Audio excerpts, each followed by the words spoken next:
নমস্কার। আজকের বিষয় সামার প্রজেক্ট, অর্থাৎ গ্রীষ্মকালীন যে প্রজেক্ট আমাদের যে টপিকটা আছে।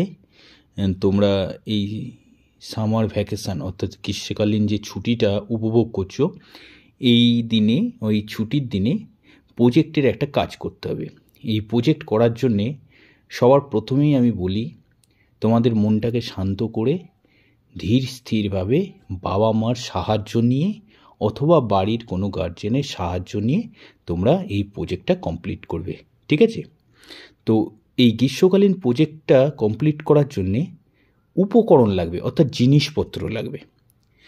প্রথম পর্যায়ের উপকরণ অর্থাৎ প্রধান উপকরণ লাগবে পেন্সিল, খাতা, রং, এবং এছাড়া কিছু এক্সট্রা আরও উপকরণ লাগবে, যেগুলো তোমরা পাশাপাশি তোমাদের চারপাশ থেকে জোগাড়জাত করে তোমরা এই কাজটা কমপ্লিট করবে।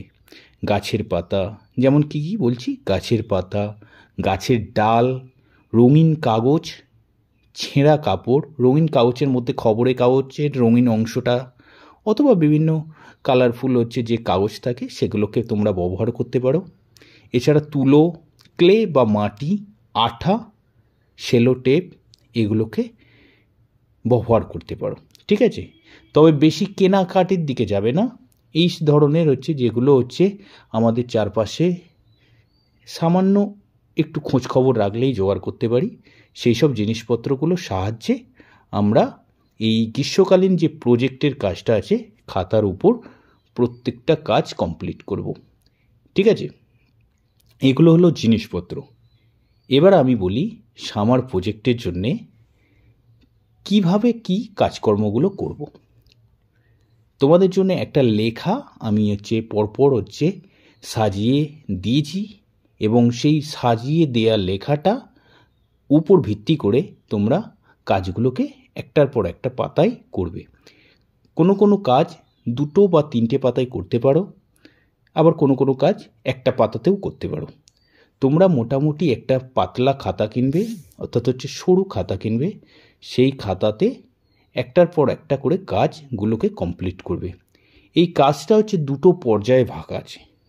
প্রথমে আমাদের কাজটা প্রকৃতি অন্বেষণ। এই প্রকৃতি অন্বেষণের মধ্যে 3 ধরনের কাজ তোমাদেরকে করতে হবে। আর আরেকটা আছে শিল্প ও সৃজনশীলতা। শিল্প ও সৃজনশীলতার মাধ্যমে তোমাদের কয়েকটা কাজ করতে হবে, ঠিক আছে? আবার 3 ধরনের কাজ করতে হবে। এই 3টে করে 6টা কাজ করতে হবে, এবং একটা কাজকে তোমরা 2টো, 3টে, 4টে, 5টা যেমন খুশি করতে পারো। কিন্তু আমাদের প্রথমেই মনে রাখতে হবে, প্রকৃতি অন্বেষণ বলে যে কাজের ভাগটা আছে তার ভেতরে যে 3 ধরনের কাজ আছে, এই 3 ধরনের কাজের প্রত্যেকটা কাজ একটা একটা করে করতেই হবে, এবং সেটা তোমাদের যদি ভালো লাগে সেটা 2টো, 3টে, 4টে যা খুশি করতে পারো, ঠিক আছে? আর আরেক ধরনের কাজ আছে যেটা শিল্প ও সৃজনশীলতা। এর মধ্যেও 3 ধরনের কাজ আছে। এই 3 ধরনের কাজ একটা একটা করে তো করতে হবেই। যদি মনে হয় কোনো কোনো কাজ একের বেশি করে করতে ইচ্ছা যাচ্ছে, তোমরা করতে পারো। অর্থাৎ 3 3 6টা, মোট 6টা তো কাজ করতেই হবে। এই 6টাকে তোমরা যত খুশি করে বাড়াতে পারো। চলো আমরা কাজগুলোকে কিভাবে করতে হবে এবং কাজের বিষয়গুলো কি কি সেটা জেনে নিই। প্রস্তাবিত বিষয়ের মধ্যে 2টো ধরনের কাজ আমি প্রথমেই বলেছি, প্রকৃতি অন্বেষণ এবং শিল্প ও সৃজনশীলতা। এই প্রকৃতি অন্বেষণের মধ্যে প্রথম কাজ সমাজের চারপাশে ঘুরে দেখে বিভিন্ন গাছপালা। সমাজ বলতে কি, এই তোমরা যেখানে বাস করছো তোমাদের চারপাশে পাড়া প্রতিবেশীর মধ্যে এবং গ্রামের মধ্যে তোমরা ঘুরে বেড়াবে, এবং বিকেলের দিকে সকালের দিকে যখন তোমরা সময় পাবে শান্তভাবে চারপাশটা ঘুরে ঘুরে দেখবে। সেখান থেকে কি কি দেখবে? গাছপালা, বিভিন্ন ধরনের গাছপালা আছে, সেই গাছপালাগুলোকে তোমরা দেখবে। এছাড়া কি কি পোকামাকড়, পাখি, এগুলোকে তোমরা শনাক্ত করবে, মানে তোমরা চিহ্নিত করবে যে কোনটা কি পাখি, কোনটা কি পোকামাকড়, সেগুলোকে চিনবে, ঠিক আছে? চিনে তোমরা বাড়িতে এসে তার নামগুলো লিখবে। যদি তোমরা কোনো কারণে না জানো কোনো গাছের নাম, কোনো পোকার নাম বা কোনো পাখির নাম যদি না জানো, সেই পাখি, পোকা বা গাছ এইগুলোকে তোমরা বড়দের সাহায্য নিতে পারো। বাবা মা বা অন্য কোনো বড়দের সাহায্য নিয়ে সঠিক নামটা জেনে, সঠিক বানানটা জেনে তোমরা তার ছবি একটা আঁকবে খাতায়।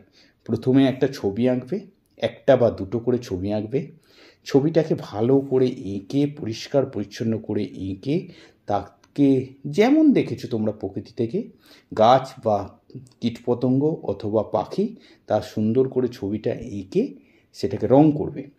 রং করার পর নিচে তার নামটা লিখবে, ঠিক আছে? এবং সেই ছবিটার সম্পর্কে তোমরা কিছু কথা লিখবে। তোমরা সমাজে কোথায়, অর্থাৎ কোন দিনকে বেরিয়েছিলে দিনটা লিখবে।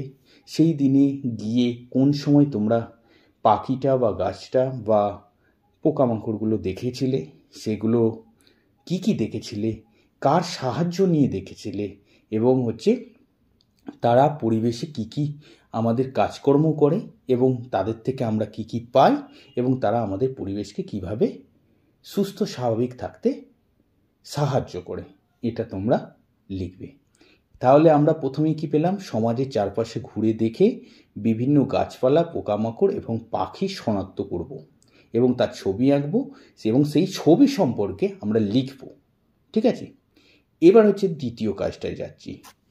এই দ্বিতীয় কাজটা হলো বাগানের কার্যকলাপ। বাগানের কার্যকলাপ বলতে কি? আমরা যে দেখতে পাই, তোমাদেরকে স্কুলের ভিতরেও বলা হয়েছে, বীজ রোপণ, গাছপালাকে জল দেয়া এবং তাদের বেড়ে ওঠা দেখা। অর্থাৎ এগুলো কিভাবে দেখব? তোমরা যদি চারপাশে সমাজের ঘোরো তাহলে দেখবে কোথাও না কোথাও বাগান করছে, কেউ না কেউ তৈরি করছে। সেখানে দেখবে যে নতুন চারা গাছ তৈরি করার জন্যে বীজ কিনে বা বীজ তারা জোগাড় করে সেগুলোকে জলে ভিজিয়ে সেগুলোকে দুদিন একদিন পর সেই একটা নির্দিষ্ট জায়গায় মাটি তৈরি করে সেখানে ফেলে দেয় এবং তাতে জল দেয় নিয়মিত। সেখান থেকে নতুন চারা গাছ তৈরি হয় এবং সেই চারা গাছে আমরা প্রতিদিন জল দিই বা তারা জল দেয় এবং জল দেওয়ার পর আস্তে আস্তে গাছ বেড়ে ওঠে। এই কাজটা তোমরা নিজেরাও তৈরি করতে পারো। কিভাবে? এই যে তোমাদের বাড়ি থেকে দেখবে যে বিভিন্ন সর্ষে আছে, তিল আছে, তারপর ছোলা আছে, মটর আছে, এগুলোকে জলে দু একদিন ভিজিয়ে রাখবে এবং তা থেকে একটু ভিজিয়ে রাখার পর দেখবে যে দু একদিন পর তা থেকে কলা বেরোচ্ছে এবং অঙ্কুর বেরোচ্ছে। কলা বলতে অঙ্কুর।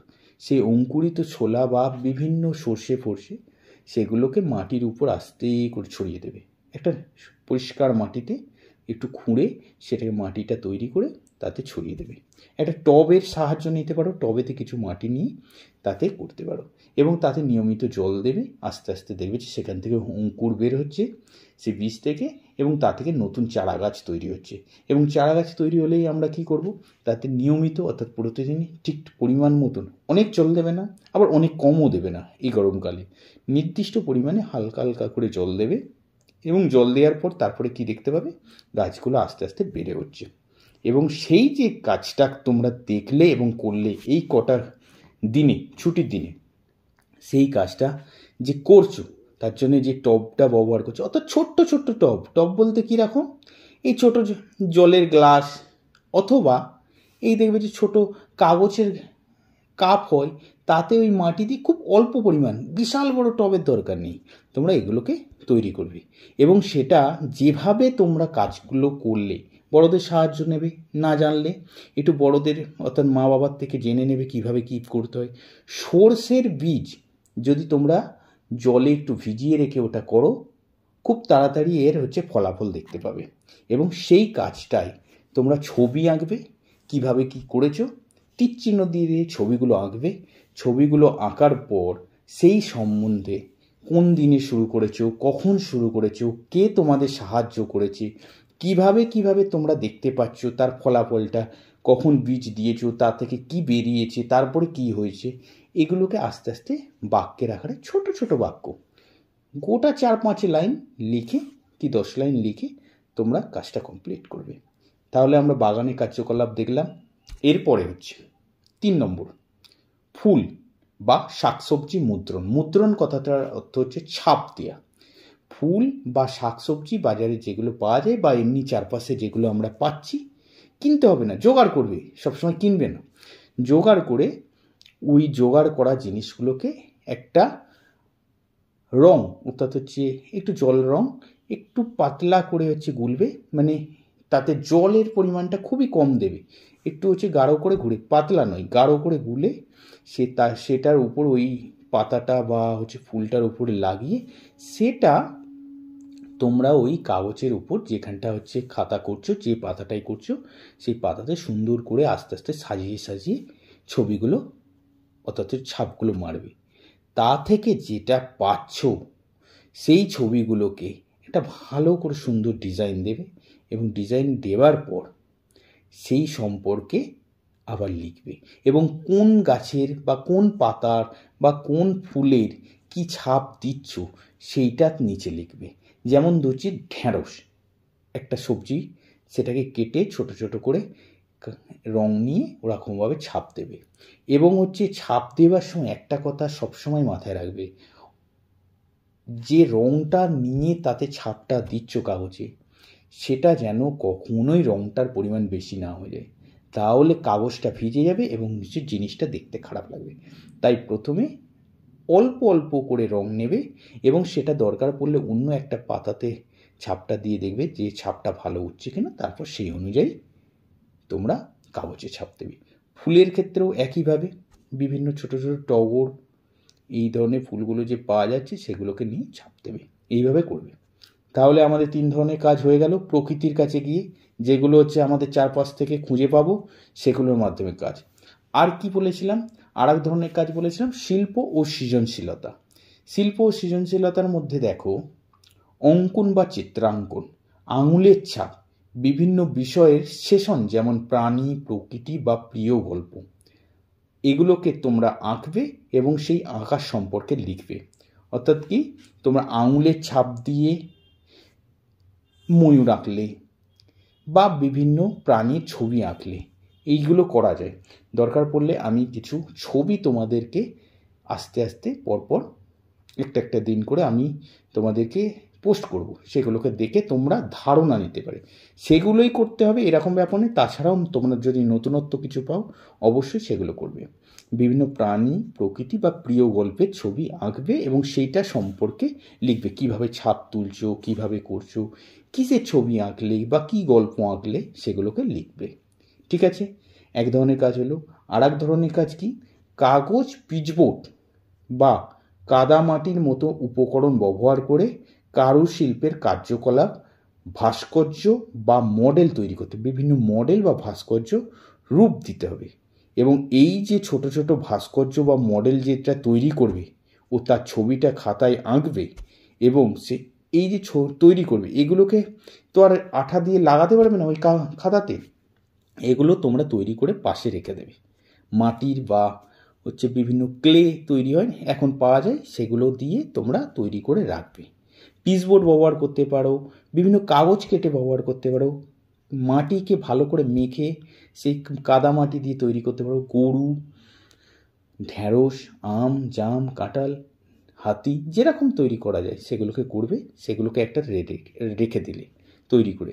আর সেই জিনিসগুলো যেগুলো তৈরি করলে সেগুলো ওই খাতার একটা কাগজে তোমরা ভালো করে ছবিগুলো আঁকলে, এঁকে তার নামটা দিলে যে মাটির তৈরি করেছি, কি ক্লে মাটির তৈরি করেছি, বা পিচবোর্ড দিয়ে তৈরি করেছি, কাগজের এই হাতি তৈরি করেছি, বিভিন্ন মডেল যেগুলো তৈরি করছো সেগুলো করলে এবং সেই সম্পর্কে লিখবে।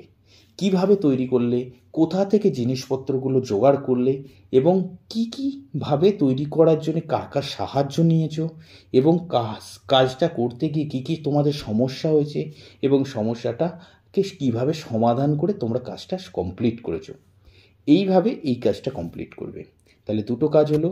আর 3 নম্বর কাজটা হচ্ছে গল্প বলার সেশন, যেখানে শিশুরা তাদের নিজস্ব গল্প তৈরি করে এবং সেগুলি চিত্রিত করে। অর্থাৎ তোমরা নিজেরা একটা গল্প তৈরি করবে এবং সেই গল্পটা তৈরি করে সেই গল্পটা সুন্দর করে পরিষ্কার বাক্যে সঠিক সঠিক বাক্য ব্যবহার করে গল্পটাকে আস্তে আস্তে লিখবে। এবং গল্পটাকে লেখার পর তোমরা গল্পের যে ক্যারেক্টারগুলো আছে, অর্থাৎ যে চরিত্রগুলো আছে, ধরো একটা হাতির আর কচ্ছপের কোনো একটা গল্প তোমরা তৈরি করেছো, সেই গল্পটা তৈরি করার পর সেই গল্পটার বাক্যটা লিখলে এই গল্পটা হয়েছে। গল্পটা শেষ করার পর ছোট্ট ছোট্ট গল্প লিখবে, খুব বড় গল্প লিখবে না, ছোট গল্প লিখবে। গল্প লেখার পর সেই গল্পের চরিত্রগুলোকে তোমরা ছবি আকারে আঁকবে এবং লিখবে। এই ছবি আঁকার সময় যদি কিছুটা সমস্যা হয় তাহলে কিছু কিছু জায়গায় তোমরা কাগজ কেটে কেটে ছবি ওখানে লাগিয়ে লিখে দিতে পারো, ঠিক আছে? আর যতগুলো ছবি তোমরা নিজেরা আঁকবে ততই ভালো হবে। যদি খুবই কষ্টকর হয় কিছু কিছু ছবি আঁকতে, সেগুলো তোমরা ওই কাগজ, রঙিন কাগজ বা বিভিন্ন কাগজ থেকে কেটে কেটে ওই ছবিগুলোকে আঠা দিয়ে ওই কাগজের উপর আঁটবে। প্রথমে তাহলে ছবি আঁকবে এবং এই যে টপিকগুলো আমরা বললাম বা আমি তোমাদেরকে বলছি বা তোমরা শুনলে, এখানে 6টা টপিক আছে, প্রথমে 3টে, তারপরে 3টে। প্রথম 3টেতেও প্রথমে ছবি আঁকবো, তারপর লিখবো। এবং দ্বিতীয় টপিকের যে 3টের মধ্যে প্রথম 2টো ছবি আঁকবো, তারপর লিখবো। শেষের টপিকটা, ঠিক আছে, শিল্প ও সৃজনশীলতার শেষের টপিক যেটা আছে, সেইটা প্রথমে গল্প লিখবো, তারপরে ছবি আঁকবো। এই কথাটা মাথায় থাকে যেন, ঠিক আছে? আর ছবি আঁকাগুলো একটু পরিষ্কার করব, যাতে সুন্দরভাবে করব এবং শান্তভাবে করব, যেন ইজিবিজি না হয়ে যায়। দেখে বোঝা যায় যে একটা পাখি আঁকলে আমি যেন পাখি বুঝতে পারি, টিয়া পাখি আঁকলে যেন টিয়া পাখিটা দেখে বুঝতে পারি। অবশ্যই নামকরণ করবে, ঠিক আছে? আর এই যে টপিকগুলো আছে 1, 2, 3 প্রথমের এবং শেষের 1, 2, 3, এই টপিকগুলো তোমরা একাধিক করতে পারো। একটা করে তো করবেই, তার থেকে বেশিও করতে পারো। কিছু কিছু আমি মডেল ছবি হিসাবে আমি তোমাদেরকে মাঝে মাঝে পোস্ট করব, সেগুলো দেখে তোমরা একটু ধারণা নিতে পারো। তার মানে এটাই নয় যে শুধু ওইগুলোই করতে হবে, তার সাথে নিজস্বতা লাগিয়ে আরও নতুন নতুন অনেকগুলো জিনিস করো, ঠিক আছে? প্রতিদিন করো, 1-2টো করে টপিক করো, তাহলে সুন্দর করতেও লাগবে এবং তোমাদের সামার প্রজেক্টটা কমপ্লিট হবে, ঠিক আছে? ধন্যবাদ, সকলে ভালো থেকো এবং কাজটাতে এগিয়ে চলো, ঠিক আছে?